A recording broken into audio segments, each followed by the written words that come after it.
This mindfulness practice is normally done in a sitting position, either on the floor or a chair, and begins by sensing into the support you have from the chair or the cushion, paying attention to the actual sensations of contact. Finding a position of stability and poise, upper body balanced over your hips and shoulders in a comfortable but alert posture. Hands on your lap or your knees, arms hanging by their own weight, like heavy curtains, stable and relaxed, actually sensing into your body, feeling your feet, legs, hips, lower and upper body, arms, shoulders, neck, and head. And when you are ready, allowing your eyes to close, bringing awareness to breath, the actual physical sensations, feeling each breath as it comes in and goes out, letting the breath be just as it is, without trying to change or regulate it in any way. Allowing it to flow easily and naturally with its own rhythm and pace, knowing you are breathing perfectly well right now, nothing for you to do. Allowing the body to be still and sitting with a sense of dignity, a sense of resolve, a sense of being complete, whole in this very moment, with your posture reflecting this sense of wholeness.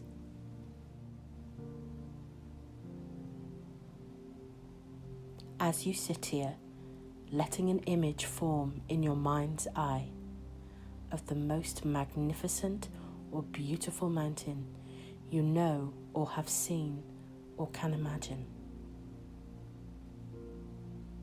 Letting it gradually come into greater focus.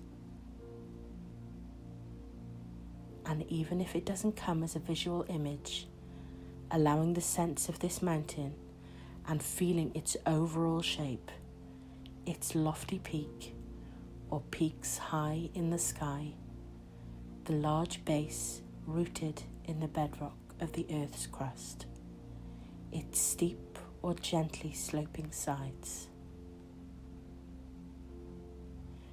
Noticing how massive it is, how solid, how unmoving, how beautiful, whether from afar or up close. Perhaps your mountain has snow blanketing its top and trees reaching down to the base, or rugged granite sides. There may be streams and waterfalls cascading down the slopes. There may be one peak or a series of peaks, or with meadows and high lakes. Observing it, noting its qualities, and when you feel ready, seeing if you can bring the mountain into your own body, sitting here so that your body and the mountain in your mind's eye can become one, so that as you sit here, you share in the massiveness and the stillness and majesty of the mountain. You become the mountain. Grounded in the sitting position, your head becomes the lofty peak, supported by the rest of the body and affording a panoramic view. Your shoulders and arms, the sides of the mountain. Your buttocks and legs, the solid base, rooted to your cushion or your chair. experiencing in your body a sense of uplift from deep within your pelvis and spine. With each breath, as you continue sitting, becoming a little more a breathing mountain, alive and vital, yet unwavering in your inner stillness, completely what you are, beyond words and thought, a centered, grounded, unmoving presence. As you sit here, becoming aware of the fact that as the sun travels across the sky, the light and shadows and colours are changing virtually, moment by moment, in the mountain stillness, and the surface teems with life and activity. Streams, melting snow, waterfalls, plants, and wildlife. As the mountain sits, seeing and feeling how night follows day and day follows night, the bright, warming sun followed by the cool night sky studded with stars, and the gradual dawning of a new day. Through it all, the mountain just sits, experiencing change in each moment, constantly changing, yet always being just itself.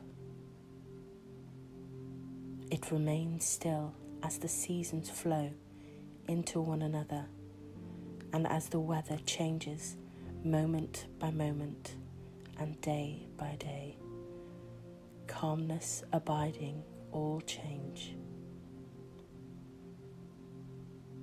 In summer, there is no snow on the mountain, except perhaps for the very peaks or in crags shielded from direct sunlight.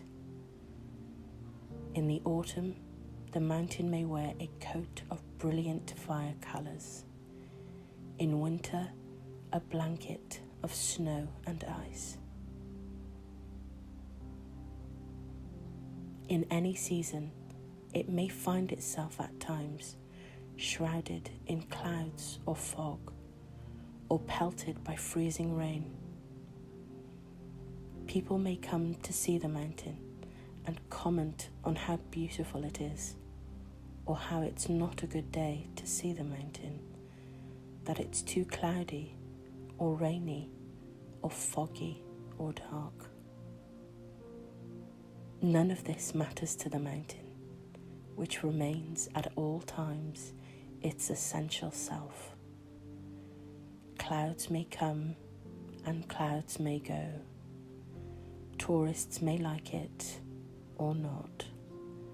The mountain's magnificence and beauty are not changed one bit by whether people see it or not, seen or unseen, in sun or clouds, broiling or frigid, day or night. It just sits, being itself. At times visited by violent storms, buffeted by snow and rain and winds of unthinkable magnitude. Through it all, the mountain sits.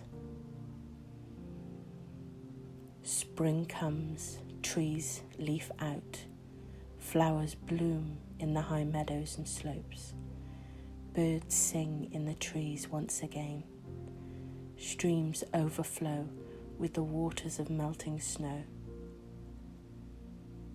Through it all, the mountain continues to sit, unmoved by the weather, by what happens on its surface, by the world of appearances, remaining its essential self through the seasons, the changing weather, the activity ebbing and flowing on its surface.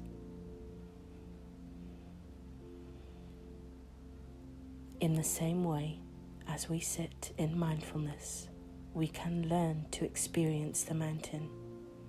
We can embody the same central, unwavering stillness and groundedness in the face of everything that changes in our own lives, over seconds, over hours, over years. In our lives and in our mindfulness practice, we experience constantly the changing nature of mind and body and of the outer world. We have our own periods of light and darkness, activity and inactivity, our moments of colour and our moments of drabness. It's true that we experience storms of varying intensity and violence in the outer world and in our own minds and bodies, buffeted by high winds, by cold and rain. We endure periods of darkness and pain, as well as the moments of joy and uplift. Even our appearance changes constantly, experiencing a weather of its own.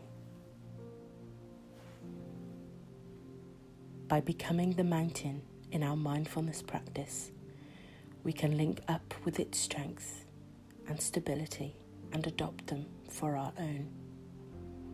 We can use its energies to support our energy, to encounter each moment with mindfulness and clarity. It may help us to see that our thoughts and feelings, our preoccupations, our emotional storms and crises, even the things that happen to us, are very much like the weather on the mountain. We tend to take it all personally, but its strongest characteristic is impersonal. The weather of our own lives is not to be ignored or denied.